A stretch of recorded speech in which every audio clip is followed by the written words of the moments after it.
Scott is an incredibly busy guy. He's the head of the Americas. I think that's the entire Western Hemisphere. And he was kind enough to come and give us the benefit of his experience and his successes. Scott, thank you. Thank you, Sam.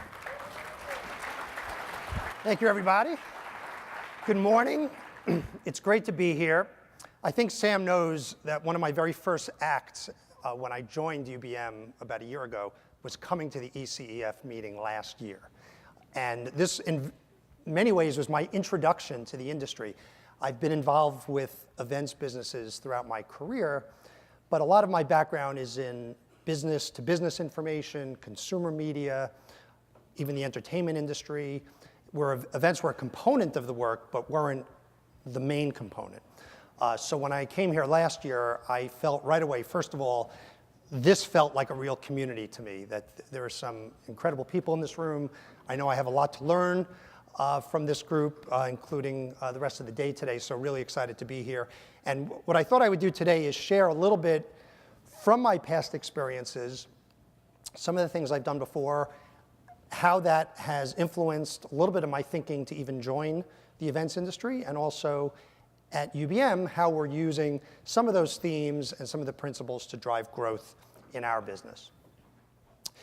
So, a lot of the background I've had in B2B information and media has been in situations where growth was becoming more and more challenging and difficult because of things going on in the marketplace, the growth of digital and the internet and so forth. So a few examples. When I led Rodale, which was a big healthy lifestyle consumer media company, the big challenge, the big issue was that a lot of the traditional media industries that we were in, like magazines and books, were, no surprise, under tremendous pressure and tremendous growth challenge. But Rodale also had some awesome brands, and these are just a couple of them, but had phenomenal brands that also had very strong connections with their audiences. So the opportunity was to take those and extend them in new directions. So a lot of the business focus was to maximize the effectiveness and efficiency of the core media business, but also looking at new ways to extend in consumer products, in the event business, and we launched a lot of new consumer events. International was a huge focus, including through licensed arrangements, of course, digital and video.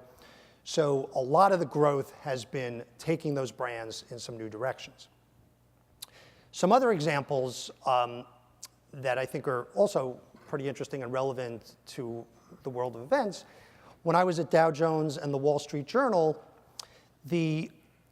one of the big themes, the Wall Street Journal, as you know, you can't get a more authoritative brand, hugely influential, tremendous customer base, but the very large print business was in decline from an advertising standpoint and was also stagnant from an audience and readership standpoint. So the opportunity was to say, let's look at how digital can help us extend the offering and reach new segments of audience, including in what I called new day parts. So when I, at one point, led sales and marketing at the Journal, the big pitch to marketers was you used to be able to use the Journal to reach business people when they were having their morning coffee or on the train going to work. Now you can reach them all day long. You can reach them in the office. You can reach them when they're making their decisions. So the focus was to use digital to reach new market segments in more parts of the day across new geographies and launch new vertical offerings in both print and digital to help extend the business. So there were a lot of new offerings. Of course, we spearheaded the subscription model for the Wall Street Journal Online, launched a lot of targeted offerings, personal journal, weekend journal, the Saturday edition of the Journal. And then one other example, more on the business-to-business side, I led the B2B businesses at Dow Jones, and there's one big property some of you might be familiar with called Factiva, which is a very big content database, typically sold to enterprises, large and small, and typically sold into the corporate librarian and researcher in the enterprise. So the challenge, the big challenge was really two things. One, the growth of the internet meant there was a tremendous amount of new content available for free everywhere. And this was a premium content database that you had to pay a lot of money for. And two, the corporate librarians and the researchers we were selling to in companies were going away. This was a function that was declining. So the big issue and the opportunity really was to realize what Factiva wasn't just one product. It was a tremendous repository of content and information that could be used in different ways. And what digital let us do was turn the product into a series of actionable workflow tools that helped business people, end users in the companies, accomplish certain tasks, things like risk and compliance, which became a whole new business launch. And then, of course, new tools, mobile tools, iPad versions of the product, and a big focus on reaching emerging markets with content we could bring in from new markets globally, as well as going after new markets from a sales perspective. So some of the key takeaways for me from a lot of these things really, I think, are focused on a few big themes. One is around using digital as a way to create new opportunities and really enable new ways to connect with an audience and with a customer base. Two is really about market segmentation and realizing that, of course, you have to understand your core market and who you're trying to serve, but there also can be huge opportunities from extending into adjacent markets and using portions of the brand and the content and the offering to go after new growth opportunities in new areas. Geographical expansion was a big theme in all of these, and I think is a theme I'll touch on today as well. And then recognizing also that valuable brands that are very meaningful to customers, whether it's audiences and attendees, people who are consuming information, or marketers who are trying to reach that end user, very powerful, and there's a lot that you can do with brands beyond the core business. So when I had the opportunity to join the events business, and again, I led the Dow Jones conference business and had a lot of experience with events, what I recognized even then was that there's nothing more powerful from a marketing standpoint than live face-to-face events. And I believe that's more true than ever. I actually believe the growth of digital, and this is coming from someone who's led a lot of digital businesses over the years, I think the growth of digital makes face-to-face interactions and face-to-face events more important than ever. I think there's nothing more powerful than people connecting in person. I think it's been proven from an ROI standpoint, and independent groups like Outsell, who cover the entire B2B landscape, frequently research the effectiveness of different marketing vehicles. And I know from my past work, when I was responsible for multiple vehicles, there's nothing more powerful than face-to-face. And I also feel, and this is part of what excited me about coming full-time to the industry, is that what we do is hugely important. I think the mission we have in the lives of our customers and the industries we serve is hugely important, that we help bring communities together, business people together, we help industries operate effectively and efficiently. So I think it's a really powerful platform for us, and it's a great base for thinking about new extensions and new ways to grow the business. So a few words about UBM, who we are and what we do. We run many of the leading events around the world. These are just 4 examples. In UBM Americas, which I lead in the US and Mexico and Brazil, we have very strong presence in sectors like technology, fashion, advanced manufacturing, life sciences, lifestyle areas like cruise and licensing and others. We also have important growth positions in Mexico and Brazil. So we operate in a lot of different businesses and sectors, usually with very large events, as well as with conferences and some smaller events as well. And we're very much a global company.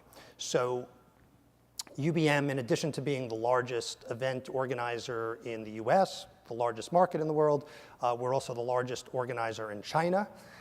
And we have offices all around the world, a very big presence that has been established over decades throughout Asia, which I'll touch on in a few minutes, has expanded significantly, as well, of course, in Europe. So big global presence, which I think gives us some very interesting opportunities, which I'll touch on. So we're big, but like everyone else, we're very focused on growth. And it's a challenge. It's not easy, especially when you're in some markets, including the US, where there has not been very strong economic growth going back for years. A lot of you probably saw the first quarter GDP growth in the US, 0.7%. The economy has not grown much for years, and of course, some markets like Brazil have had declining economies going back for quite a few years. So driving growth, particularly organic growth, is really the holy grail. Not easy, and I think it requires a lot of new approaches, new creative ways to think about how to grow. And I'll touch on just a couple of things that we're doing. One example is leveraging our international scale and creating new opportunities. So we are doing a lot of examples of this. Black Hat, which is a very large cybersecurity event. Black Hat USA runs in Las Vegas in July. We have recently expanded it in Singapore, and we moved it last year to London, of course, one of the big financial centers, and it had tremendous growth. CPHI, which is a phenomenal global pharmaceutical event franchise for UBM. We just had a terrific North American launch 2 weeks ago in Philadelphia, which was, I think, a great example of combining the global resources that UBM has and the sales capacity it has in places like Europe with the on-the-ground team in North America, which added a lot of new innovations and creative approaches to the brand. And I'm happy to say, and I know a couple of the people are in the room here, it was a huge success 2 weeks ago when we launched it here. The other thing we're really focused on is helping our customers realize new international opportunities for their business. So we've been doing things that are designed to help bring customers in from other places to some of our events. So we've established, in some cases, dedicated sales teams, such as dedicated teams in Europe to sell European fashion brands into our fashion events in the US, and building relationships with foreign commerce groups and looking at ways that we can help customers with their own international business strategy. So I think here we have one of our first polling questions, just to get everyone's perspective. We thought it'd be interesting to ask the group, how important to your business, this is shrunken on the screen. Sorry, it's coming. Here we go. So how important to your business is selling exhibit space to international companies into your US events? So interesting. So I think it's a bit of a mix. So I think in some cases, not very important, very small, and I think that should say 0 to 5%, the first category. Some people think it's important. Some people think it's extremely important. So clearly, it's a range of answers here, and certainly this doesn't make sense in all cases, but it seems like a lot of people think this is a growth opportunity for their business. Another thing that we've been talking a lot about is beyond the booth. So exhibit sales and booths are certainly a tried and tested and proven feature of the event business and the trade show business, and very effective. But we also think it it doesn't fully capture the opportunity both on the audience side and on the marketer side. So we are actively looking at other ways that we can serve our audiences beyond the trade show environment, as well as giving marketers other ways to solve their marketing problems in addition to the booth. So one example that I like, and this is based on a business we have called HDI ICMI, which is a business that serves help desk and support desk professionals. There is an annual industry event in each of those businesses, but throughout the year, the event is just one component of an overall relationship. So there's a very active and significant part of these businesses in certification, training, consulting services, membership, and then everyone comes together at the annual event, but then continues the relationship throughout the year. So we think that's also really important way to extend the relationship on the audience side. And I think we might have another polling question here, guys. Am I right? Okay. So what beyond the booth activity do you consider the most significant? I'll let you read the answers there.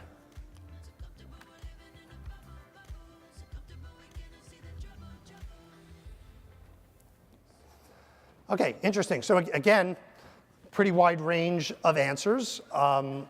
Sponsorship, training, paid conference, and I'm sure, like us, a lot of people are doing multiple things on this list. But it's interesting, everything is showing up as part of the equation. So clearly, there's a lot of different activities going on, both on the marketer side and the attendees side. And part of this is to say, why limit ourselves to 2 days a year? We have great events. They're serving the communities at the events, but we want to look at ways to go beyond those days and serve the audiences in different ways. So a lot of the thinking and focus is, how do we build those connections? What are the ways we can engage with those communities and connect them with us and with each other beyond the event? And just a couple of examples, Black Hat, and a lot of our brands, and I'll come back to social media a few times in the next few minutes, they're very focused on using Twitter and other social media channels. You can see here, Black Hat has almost 200,000 followers on Twitter. A lot of our other brands also have very sizable Twitter audiences. It becomes a very important way to communicate with the audience. Social media has become a huge focus for connecting and engaging. And what's interesting to me is, certainly for our business, different social media platforms have different roles and different value for different brands.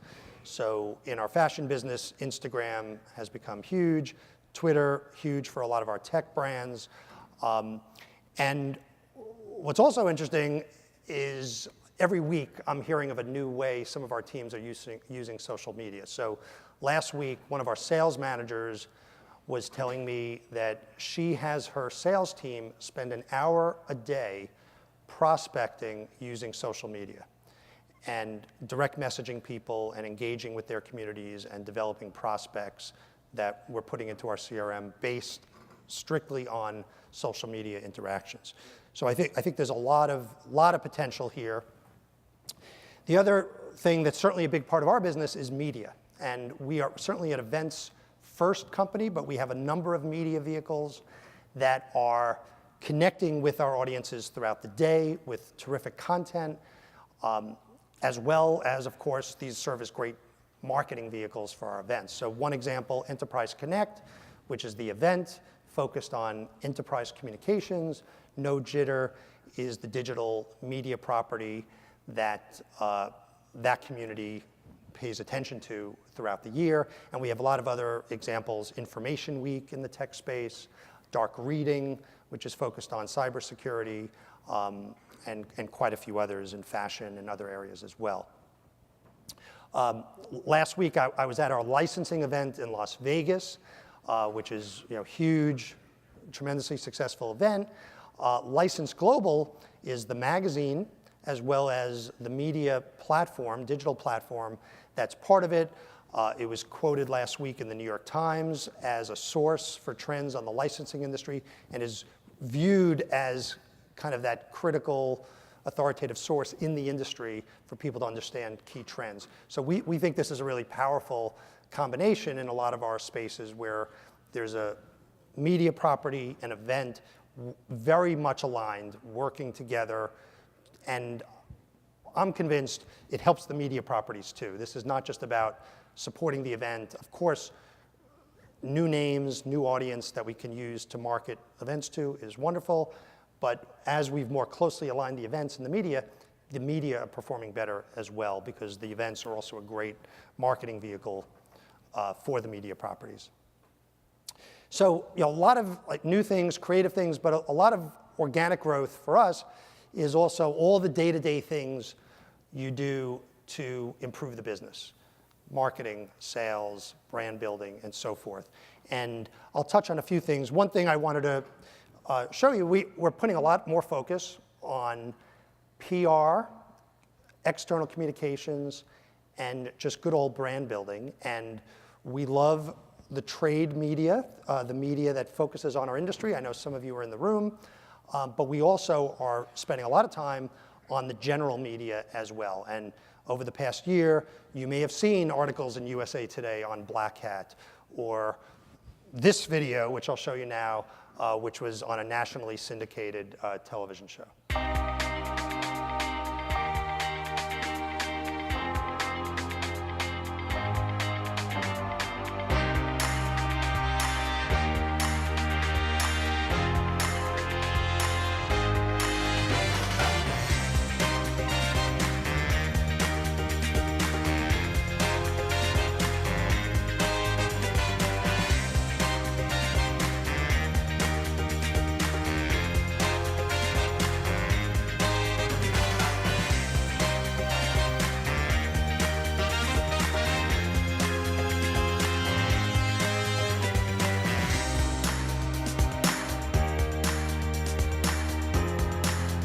So, just a quick example, but again, I think shows how powerful some of these brands and events are in connecting an entire industry, in this case, the fashion industry.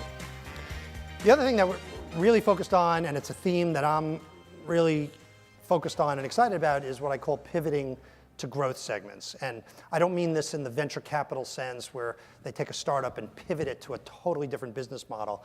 Here what I mean is taking our core business and look at ways to stretch it to help reach new market segments. And we have a lot of examples. It all starts with market segmentation and understanding the market that you serve well, and also some of the adjacent markets that you might be able to serve with some new content, some new marketing approaches, some new sales approaches. So a couple quick examples. MD&M West is part of our advanced manufacturing business.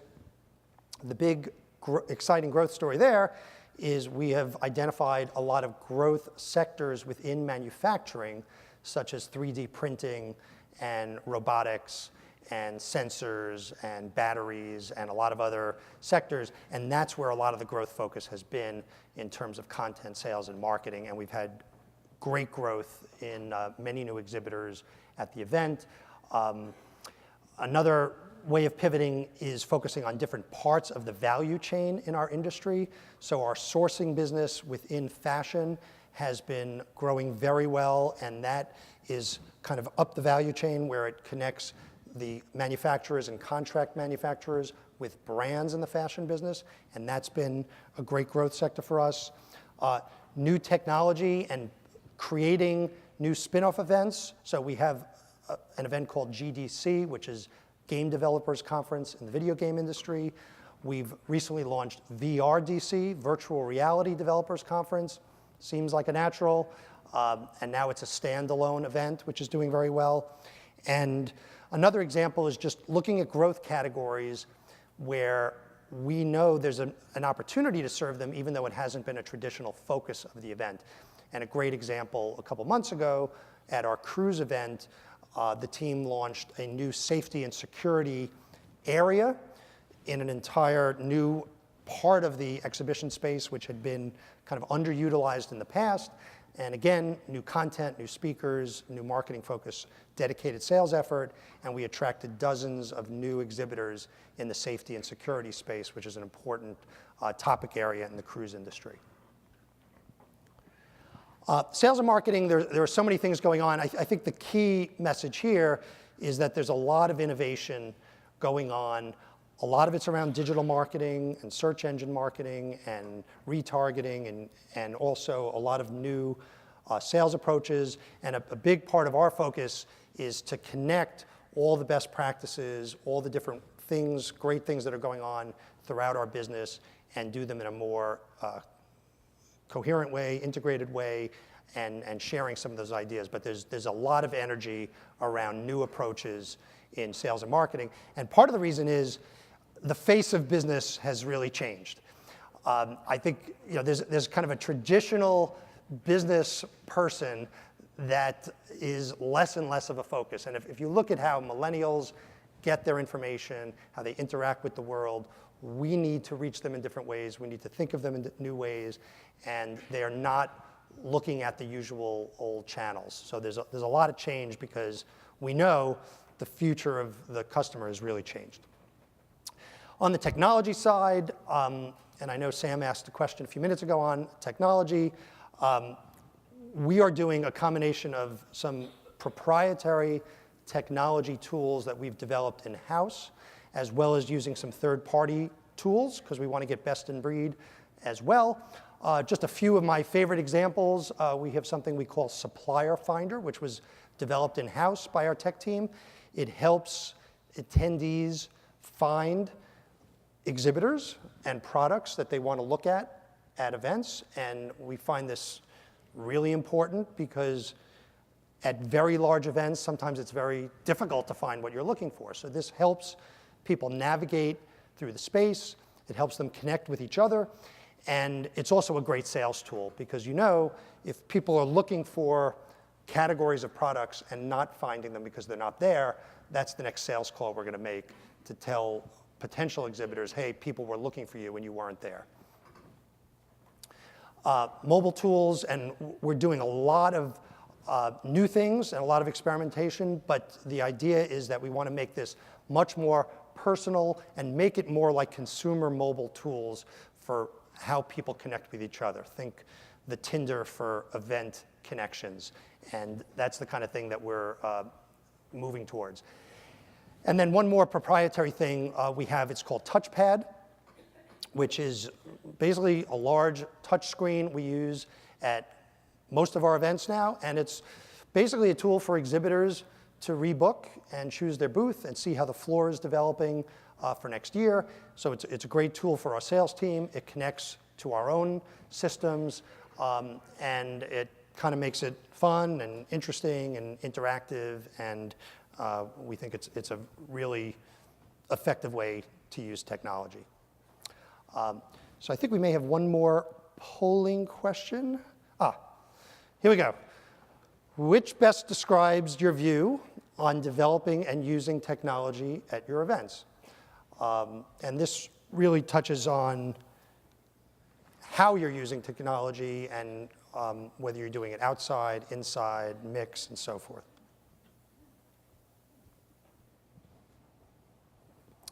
So everyone's using technology, or 99%.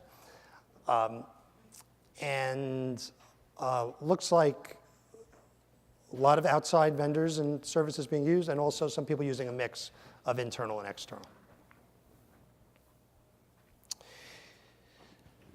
So just a few more points and themes. A lot of our best events and strongest events have very strong association relationships. And we really value these partnerships. In many cases, we own and operate an event that has a very deep relationship with an association where they're very much involved. In some cases, we have acquired events where from associations, and then the associations continue to stay very involved, and Expo CHAC in Mexico is an example there. So it's certainly very important part of our business. The other thing, just to touch on quickly, is the event experience. And this has been something we've tried to really raise the bar and raise the visibility internally and say we have to make our events more exciting, more fun, more must-attend, more social media opportunities. We want people talking about them. And everything's on the table. Sight, sound, smell, design, layout. And this has been a big focus. We have a team across the organization that's working on a lot of new models and new teams. And this includes things, we purposely want there to be memorable moments that people are going to go back to the office and tell people what they saw, what they did, what they talked about. A few of the more exciting examples, one of the Hamilton stars was at our Coterie fashion show a few months ago. And you can imagine how this explodes on social media because everyone wants pictures. Katy Perry launched her new shoe line at our FN platform event in Las Vegas. Again, social media explosion.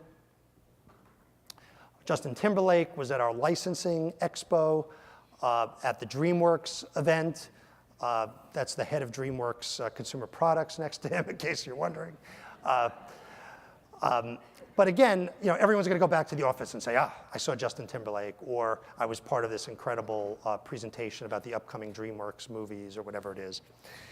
And the other thing I say, I'm showing you exciting things, and it can't all be about Justin Timberlake and Katy Perry.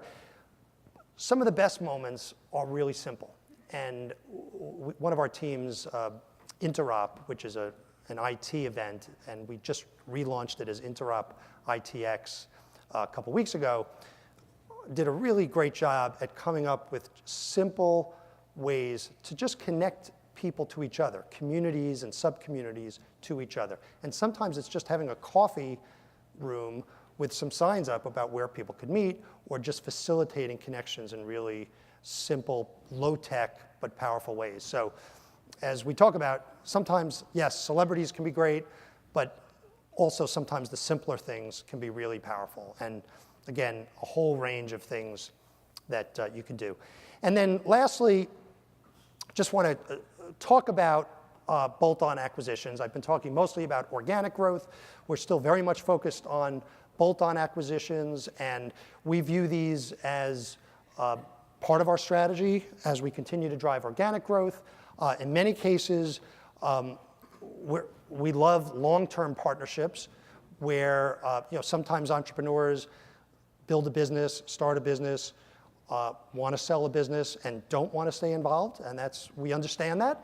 But in many cases, the entrepreneur or founder wants to stay involved. And in many of our acquisition relationships, particularly a couple of them past year, there's still a very deep relationship, and the owner and founder is very much involved. These are three key acquisitions we made in the Americas in 2016, the Battery Show in our Advanced Manufacturing Group, BJI in our Fashion Group, Content Marketing Institute in our Tech Group, and UBM at the end of last year also made a major acquisition in Asia of All World Exhibitions, which expanded our presence throughout Southeast Asia, which is creating a lot of good international relationships and synergies. So that's a look at some of the things we're doing. And what I wanted to end with is we created a video that we thought would reflect everything we're trying to do with the event industry and with our strategy. But I wanted to show it here today because I think it's actually a great advertisement for all of us and for what our industry is all about and how exciting it is and how important it is to the lives of our customers. So play the video, please.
Great. So I think it's a powerful statement about the value we all provide and what our industry is all about. And it's a great industry, and I'm proud to be part of this community. Thank you very much. Thank you very much, Scott. What an incredible overview of everything we're thinking about and doing, and great insights from the boss of the Americas. Thank you. We have a few minutes for questions. Please stay up there. We have a couple of mics, 3 mics, 2 in the back and 1 here. And also you can go to your polling device and send a question in the back. We have a question right here. I think Lori, thank you.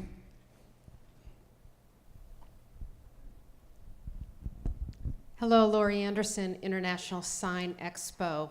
I agree with you completely about the importance of reaching your audiences 24 hours a day, 365 days a year.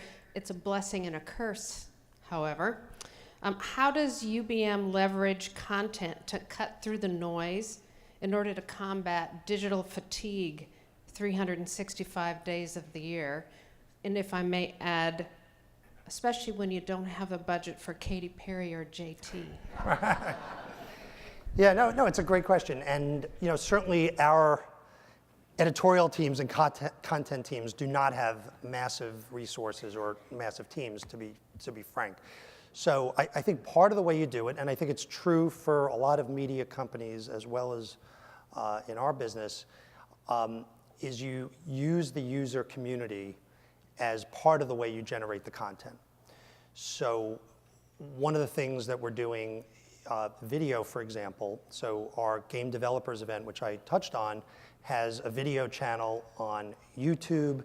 It's an entire community of people creating and sharing videos. There were 700,000 video views in the month of January on our YouTube channel for GDC, and the event was the next month. So that becomes a hugely powerful thing. We did not create thousands and thousands of hours of video. So I think it's partly powerful, short, important information, whether it's written content, whether it's videos. It's really thinking of it as blogs and other ways that the user community is helping you generate that relationship and that content. And I agree, we don't have deep pockets for that as well. So you have to be creative and come up with some new ideas for connecting with people. Okay, thank you. Question? Scott, great presentation, thank you. Chris Price, Trade Show Logic. Question for you.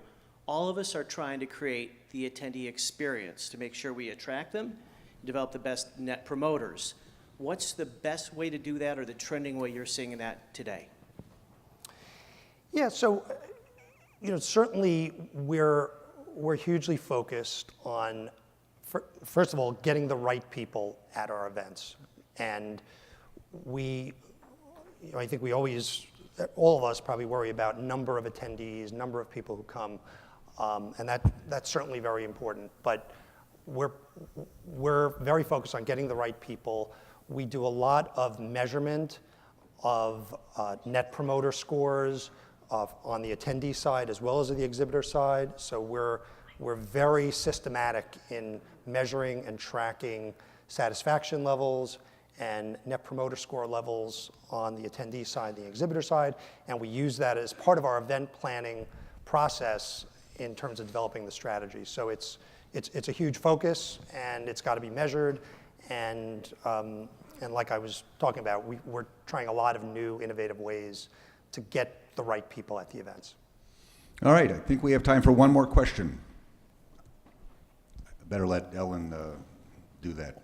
Always a good idea. Hi, Donna Shafali, Direct Marketing Association of Washington. I'm just curious, I've heard a lot about digital today with you, but are you doing anything in print, indirect mail or anything, or even telemarketing, using some of the more traditional channels? Yes, absolutely. So first of all, in print, we do have some print media publications. License Global is one. We do have more digital now than print, and in some cases we've stopped the print and continued the digital. So on the media side, we definitely still have some print.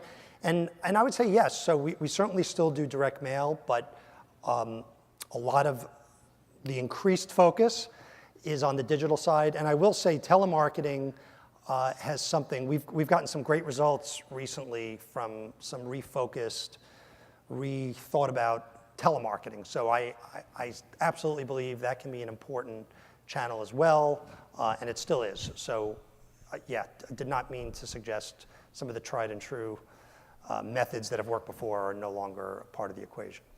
Well, Scott, I want to, before I let you go, from the gigantic to the tiny, I can also say that Lippman Connects also, in the last couple of years, is doing much more direct mail and much more telemarketing because it does work.